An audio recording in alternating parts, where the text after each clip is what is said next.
Olá, boa noite. Está começando mais uma edição do Jornal da Difusora. Vamos aos destaques de hoje. 2 acidentes envolvendo ônibus deixaram 7 pessoas mortas no interior do Maranhão.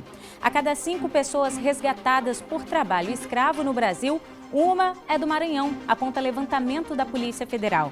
20 pessoas foram presas suspeitas de envolvimento em um esquema interestadual de venda e distribuição de drogas. Há 3 dias seguidos, não há registro de mortes por Covid-19 em São Luís. E ainda, prefeito Eduardo Braide anuncia protocolo para a volta das torcidas nos jogos de futebol na capital. Essas e outras notícias a partir de agora no JD.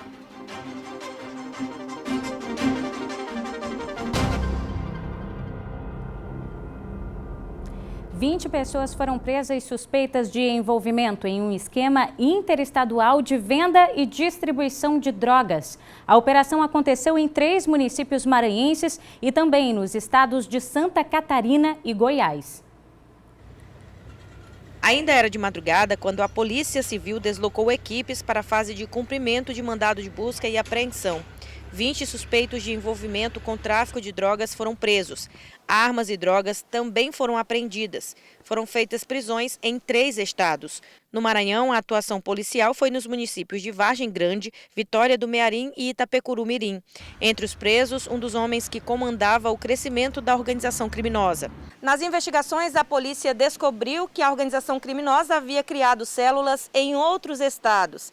Haviam integrantes no município de Aparecida de Goiânia, no Goiás, e também em Chapecó, em Santa Catarina. Aqui no Maranhão foram presos um indivíduo no município de Vitória do Mearim, 11 pessoas no município de Itapecuru, bem como 5 pessoas no município de Vargem Grande. Era uma associação criminosa aí voltada para o tráfico, que se iniciou através de um indivíduo no município de Vitória, e esse indivíduo fazia a distribuição de entorpecente para todas as cidades da região. Entre os presos de outros estados, haviam maranhenses. Ele possui 8 ciclos prisionais aqui no estado do Maranhão, pelos mais diversos crimes, roubo, homicídio, tráfico. Então, demonstra aí a periculosidade desses indivíduos. Foi preso no município de Aparecida de Goiânia, tanto ele quanto a esposa dele, que saíram daqui do estado do Maranhão para expandir aí seus negócios criminosos para outros estados. A operação faz parte de um conjunto de ações da Senarc. Um trabalho de paciência, de investigação, de elementos que possibilitaram não só o cumprimento de buscas e apreensão em locais específicos em 3 cidades daqui do estado e mais 2 outras cidades fora, como também a gente conseguiu o mandado de prisão de 20 indivíduos, né? Só tirando ele de circulação, a gente acredita que vai sofrer um impacto muito grande na organização e consequentemente, a diminuição dos números de violência nesses locais. A Polícia Federal cumpriu hoje 4 mandados de busca e apreensão em uma operação que investiga o tráfico de pessoas. A ação aconteceu em Minas Gerais e é o desdobramento do resgate de 24 maranhenses que foram enganados e trabalhavam em situação análoga à escravidão. A operação foi realizada pela Polícia Federal nos estados de São Paulo e Minas Gerais e tem como objetivo localizar e identificar os representantes de uma empresa que estaria aliciando maranhenses para o trabalho escravo. Quem vai trazer mais informações para a gente sobre essa operação é a delegada Paula Cecília. Delegada, então, essa empresa teria aliciado esses maranhenses para trabalhar em uma usina no estado de Minas Gerais, é isso? Na verdade, a usina ela contrata empresas terceirizadas para fazer o plantio e a colheita de cana-de-açúcar. Então, a investigação é em torno da empresa terceirizada que contratou gatos para aliciar trabalhadores maranhenses que acabaram sendo submetidos a trabalho escravo no estado de Minas Gerais. Muito obrigado pela entrevista. Eu converso agora com o delegado regional de investigação e combate à corrupção, Leandro Ribeiro. O delegado vai falar um pouco mais sobre esse problema, um problemão que a gente vive aqui no Maranhão, pessoas em situação de vulnerabilidade que são levadas ao trabalho escravo. Inclusive tem um dado, né, doutor Leandro, com relação a esse crime, a essa prática criminosa aqui no estado, né? No Brasil inteiro existe um número muito grande de maranhenses que estão sendo resgatados nessas condições, é isso? É isso, boa tarde. Nós temos um dado que nos preocupa e que chamou a nossa atenção e que é o motivo, né, dessas operações de combate ao tráfico de pessoas e trabalho escravo que nós temos desenvolvido aqui no Maranhão. Só relembrando que já é a 3ª operação dessa natureza esse ano. Bom, e qual é esse dado? A cada 5 trabalhadores resgatados em todos os estados do Brasil, nós temos um maranhense. Estatisticamente é um dado que nos preocupa. Nós já temos casos de trabalhadores maranhenses resgatados em São Paulo, no estado de Minas Gerais, em Santa Catarina, no Amazonas. Ok, muito obrigado pela entrevista. Agradeço os 2 delegados que participaram aqui, trazendo informações sobre essa operação que foi realizada, como eu já bem disse, nos estados de São Paulo e Minas Gerais, principalmente para tentar encontrar, localizar todas as pessoas que estariam envolvidas nesse resgate de trabalhadores que aconteceu no mês de março, lá na cidade de Delta, em Minas Gerais. 24 trabalhadores maranhenses, trabalhadores que eram das cidades de São Vicente Ferre e também de São Bento. Voltamos ao estúdio. O senador Everton, do PDT, registrou um boletim de ocorrência na Polícia Legislativa do Senado, pedindo a apuração de uma movimentação atípica na sua página do Instagram. Ontem, o parlamentar disse que percebeu que tinha muitos seguidores novos. Eram mais de 25 mil. O problema é que, segundo o senador, após análise foi descoberto que se tratavam de perfis falsos. Em nota, o senador disse que aguarda a apuração da Polícia Legislativa para tomar as medidas necessárias. A conta do parlamentar já voltou a ter o número anterior de seguidores. E o Jornal da Difusora vai para um rápido intervalo. Daqui a pouco, perigo nas BRs que cortam o Maranhão. Em menos de 24 horas, 2 acidentes deixam mortos e feridos.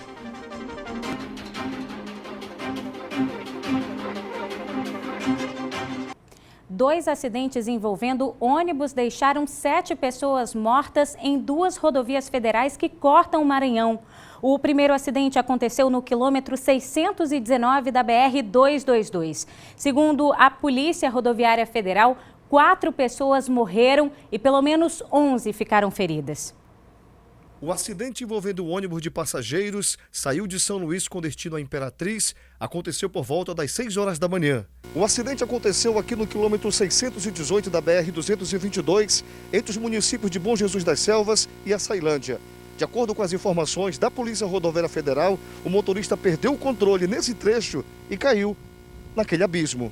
Em meio ao caos, alguns passageiros passaram horas presos nas ferragens. As equipes de socorro do Corpo de Bombeiros, SAMU e Polícia Rodoviária Federal se deslocaram até o local. 4 mortes foram confirmadas, outras 11 pessoas ficaram feridas e foram encaminhadas para o hospital em Imperatriz e Açailândia. Esta estudante, que mora nas proximidades, afirma que o trecho, conhecido como Povoado Córrego Novo, tem registrado muitos acidentes. Porque aqui é muito perigoso, sempre costuma ver acidente por aqui. Após o acidente, mesmo com experiência nas estradas que liga Imperatriz a São Luís, este motorista ressalta a importância dos cuidados e que toda atenção deve ser redobrada. Meus cuidados é o seguinte, é respeitar as velocidades, entendeu? Me manter seguro. A Polícia Rodoviária Federal de Açailândia acompanha o ocorrido. São 4 óbitos e 11 feridos, sendo que o ônibus ainda está no barranco, né, ainda está caído e ainda tem que ser retirado, podendo haver ainda algum corpo, né, por debaixo do ônibus. Então ainda há esses serviços aí que a PRF ainda está realizando, tanto diligências em hospitais, junto à empresa para pegar maiores informações sobre os passageiros, bem como o destombamento do veículo. Em nota, a empresa Expresso Açailândia divulgou que no ônibus haviam 30 passageiros e 2 motoristas e que ainda não tem as causas do acidente, mas que o veículo atende todas as exigências da Agência Nacional de Transportes Terrestres, a ANTT, e que se encontra segurado como forma de garantir a assistência pessoal e material das vítimas. O outro acidente foi registrado na BR-316, próximo a Peritoró. 3 pessoas morreram. O acidente aconteceu na madrugada desta quinta-feira, em um trecho da BR-316, na zona rural de Peritoró, próximo à sede do município. O ônibus seguia de Imperatriz para a cidade de Timon, na região leste do estado. A Polícia Rodoviária Federal confirmou 3 mortes. As informações preliminares elas dão conta apenas de um acidente envolvendo um veículo de transporte passageiro, no caso um ônibus, que estava se deslocando da cidade de Imperatriz, sentido Timon, e que logo após a cidade de Peritoró, mais ou menos 8 quilômetros após a cidade de Peritoró, se envolveu num acidente, saiu da pista e tombou no acostamento da rodovia, ocasionando aí o óbito de 3 passageiros. Segundo a PRF, o trecho onde o acidente aconteceu é bem sinalizado e a pista está em boas condições. As causas do acidente ainda estão sendo apuradas. O local do acidente lá é um povoado onde existe sinalização tanto vertical quanto horizontal e a presença de lombadas também sinalizadas. Então não é um trecho crítico de acidentes aqui na nossa delegacia. Os nomes dos mortos e feridos no acidente não foram informados. Agora, no HRO Unidade Golden, você tem um espaço pensado para o seu conforto, comodidade e segurança. Ampliamos para melhor servir e reforçamos nossas práticas de segurança. Isso torna a sua experiência muito mais agradável e tranquila na hora de cuidar dos seus olhos. No HRO Unidade Golden, você tem à sua disposição equipamentos modernos, um corpo clínico altamente especializado e uma estrutura ampla e aconchegante. Então, anota agora o WhatsApp da Central de Agendamentos do HRO e agenda uma consulta. O DDD é 98 e o número é 2107 4050. Conheça o HRO Unidade Golden. HRO cuidando dos seus olhos para você ver e viver melhor. O HRO Unidade Golden está de cara nova. Um espaço completamente renovado pensado para o seu conforto, comodidade e segurança. Com equipamentos modernos, corpo clínico altamente especializado e flexibilidade de horários, inclusive com atendimentos noturnos. Agende sua consulta e conheça o HRO Unidade Golden. HRO, cuidando dos seus olhos para você ver e viver melhor. O Jornal da Difusora vai para um rápido intervalo. Daqui a pouco, há 3 dias seguidos, não há registro de mortes por Covid-19 em São Luís.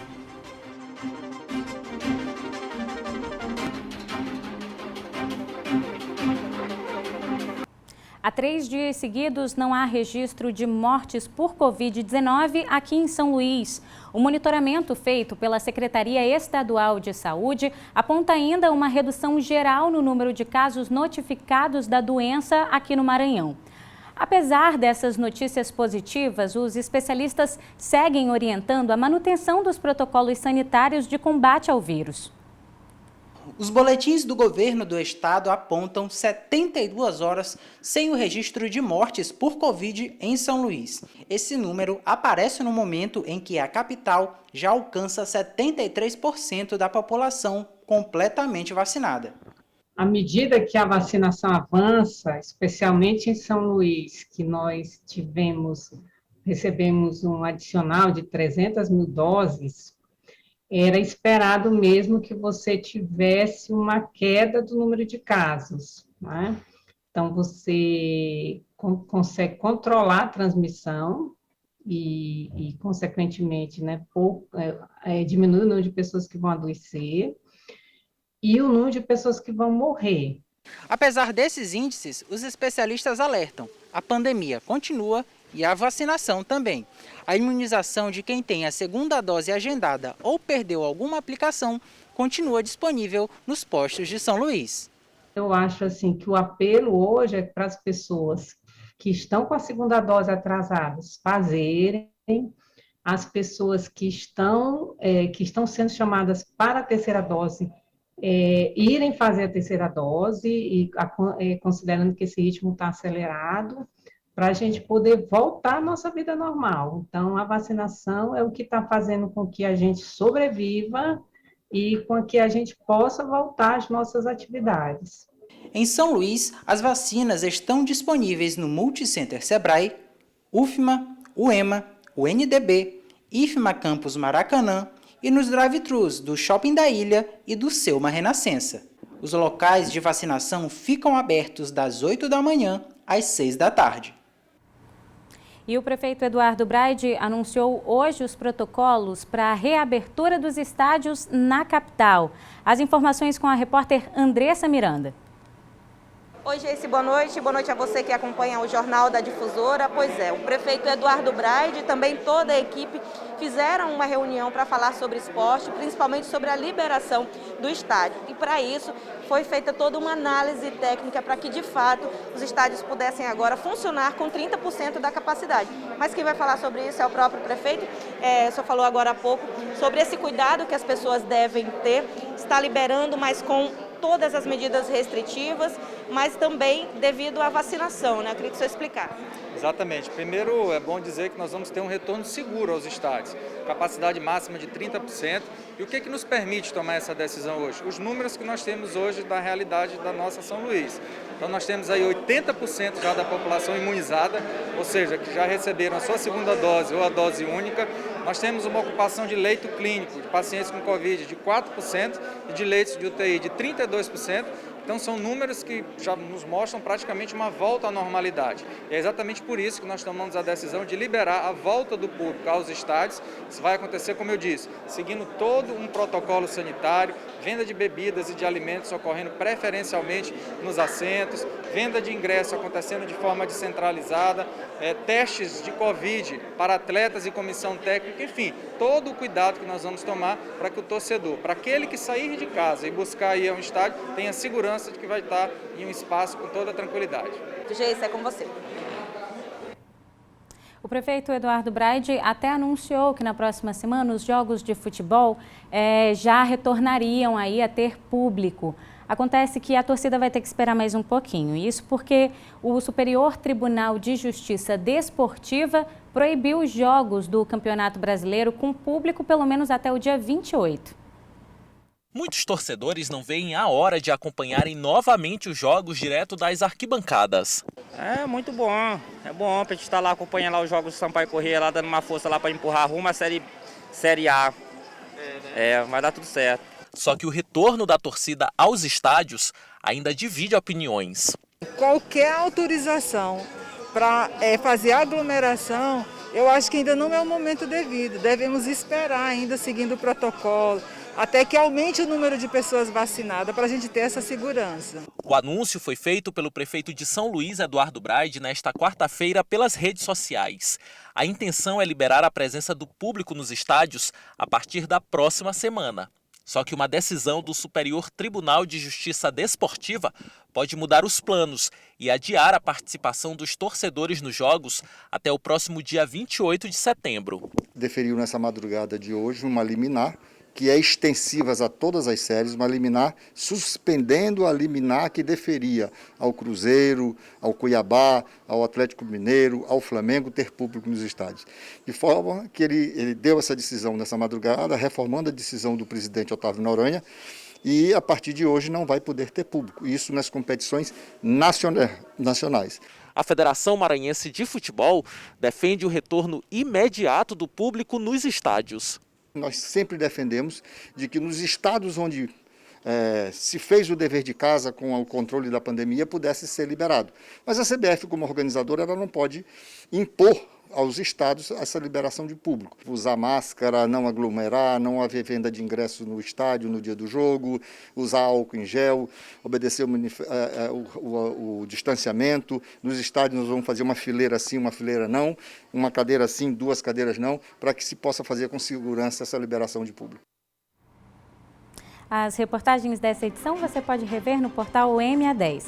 Vai também nas redes sociais da TV Difusora e interage com a gente. O Jornal da Difusora fica por aqui com imagens da Ponte Bandeira Tribuse. Muito obrigada pela sua audiência. Boa noite.